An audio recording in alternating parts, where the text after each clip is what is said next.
You want to highlight your leadership wins. Just because you are a classroom teacher does not mean that you don't have leadership experience outside or beyond the classroom.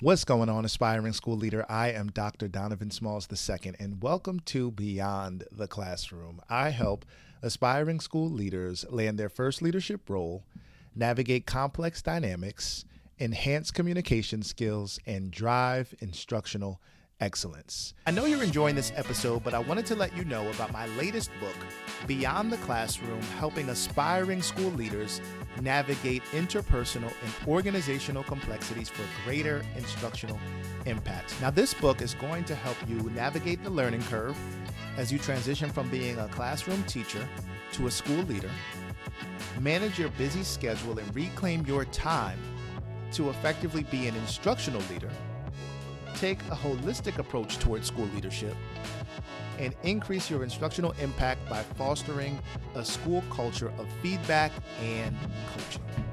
So if you are an aspiring school leader looking to be an effective practitioner, head over to my website and grab your copy today. Today, we're going to talk about 3 things aspiring school leaders should have on their resume. Now, your resume is not just a formal document that is a part of the application process. It's actually the first thing that individuals of the hiring committee or people who are reviewing your application, it's the first thing that they're going to see and make a decision of whether they're going to bring you in for an interview. And so the question is, are you actually putting your best foot forward? Are you putting on your resume things that are going to highlight your leadership experience, even though you might be transitioning from a classroom teacher to a school leader? See, there are specific things that you should have on your resume that are framed in a way that even if you are a classroom teacher, they speak to your leadership capabilities and the potential that you have. And that's one of the things that I help aspiring school leaders with. It's the ability to craft your resume in a way that highlights your leadership strengths, not just your amazing teaching ability. So as we get into our 3 key elements that you should definitely have on your resume, our first one is leadership wins that show impact. And there's a framework that you can use that will definitely help you highlight your leadership wins that show impact. And that is action plus task plus result. In this particular formula, let's say you have created a mentorship program in your school and you show that it has increased teacher retention by 20%. So you have your action, right? The action is that you created some sort of mentorship program.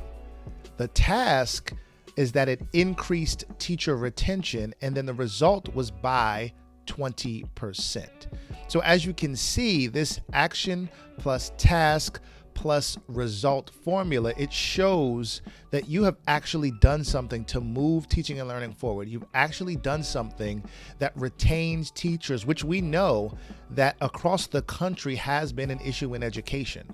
And so on your resume, if you can show something like this, something that you have created that shows a tangible result to teaching and learning, a tangible result to teacher retention, a tangible result to professional development, these are the things that people are looking for when it comes to bringing you in for an interview. So you can add this to your resume, and this will definitely help you stand out as a candidate. So our second key element is instructional leadership experience. And I completely understand that as a teacher, it's hard to get experience as an instructional leader. But the question is, you are getting experience as an instructional leader if you are leading some sort of professional development session, if you're leading a PLC, if you are leading a team meeting about data. These are all instructional leadership experiences that you need to highlight on your resume.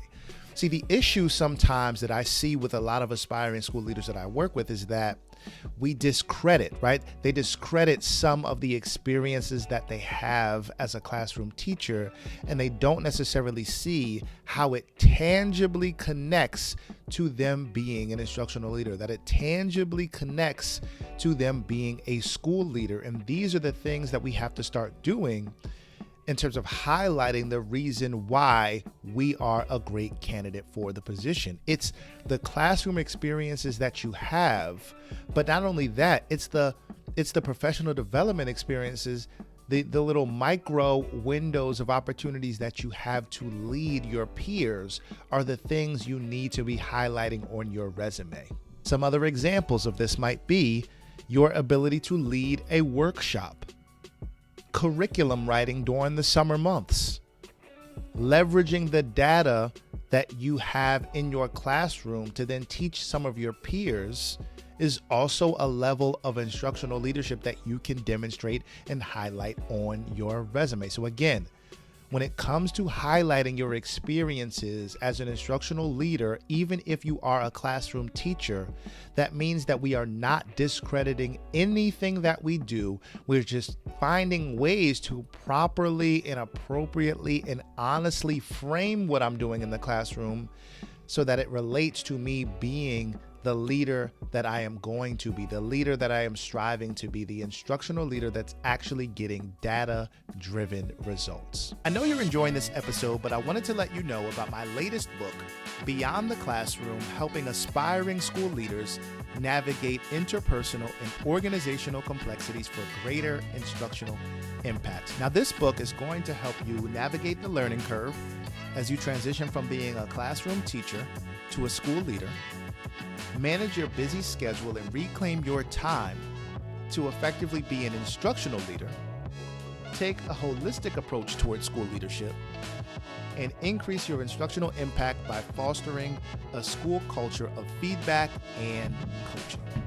So if you are an aspiring school leader looking to be an effective practitioner, head over to my website and grab your copy today. And number 3, our third key element as it relates to the things that you need to highlight on your resume is cultural competence. You want to be able to show that you have a grasp on your ability to be culturally responsive, because you might not necessarily be applying to a district that comes from the same background or has the demographics of the same background that you come from. Or you might not be applying for a position in a district that has the same cultural background of the district that you currently teach in. And so on your resume, you need to be able to highlight that you have an understanding of being able to adapt, being able to be culturally responsive as it relates to being a teacher, being an instructional leader, so that you can lead adults in their cultural competencies as well. This is an extremely important part of the application process because, again, you don't necessarily know.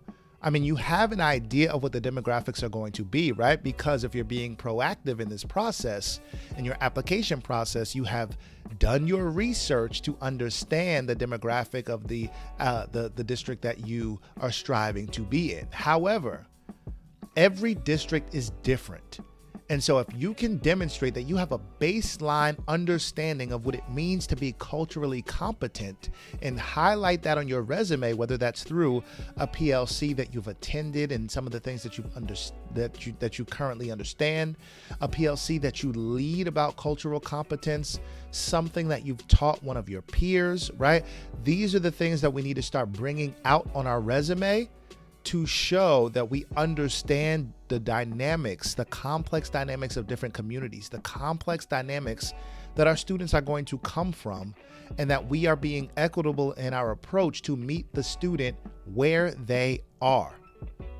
And so these are the important things as it relates to cultural competencies, because schools need to see that you can create an inclusive and a welcoming environment, not only for the students, because yes, we know that that is our primary responsibility, but also for our staff. So as we begin to wrap up today, we talked about three things or three elements aspiring school leaders should have on their resume. So you want to highlight your leadership wins.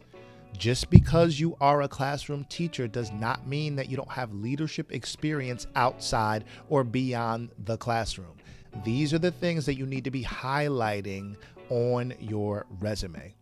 We talked about instructional leadership experience. Again, the PLC opportunities, the professional development opportunities, the opportunities that you have on your team to lead data-driven discussions, to talk about data-driven outcomes. These are instructional leadership experiences that you also need to highlight.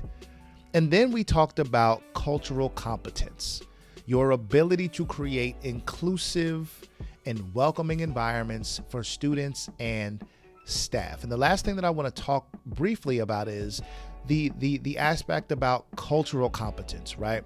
I think sometimes we, because of the political climate that we grow up in, and even our understanding of what cultural competence means, we immediately go to race or ethnicity when it comes to cultural competence, which it's correct, but it is also incomplete. Because when we talk about cultural competence, we're also talking about ways that students and staff grow up, right? The families that they come from, the music that they listen to, the way that they interact with one another. And so these are the things that we need to be thinking about as leaders and how to create cultural competent environments, inclusive environments, brave spaces so that people can ultimately be who they are and thrive as it relates to teaching and learning. I want you to remember that your resume is not just a piece of paper.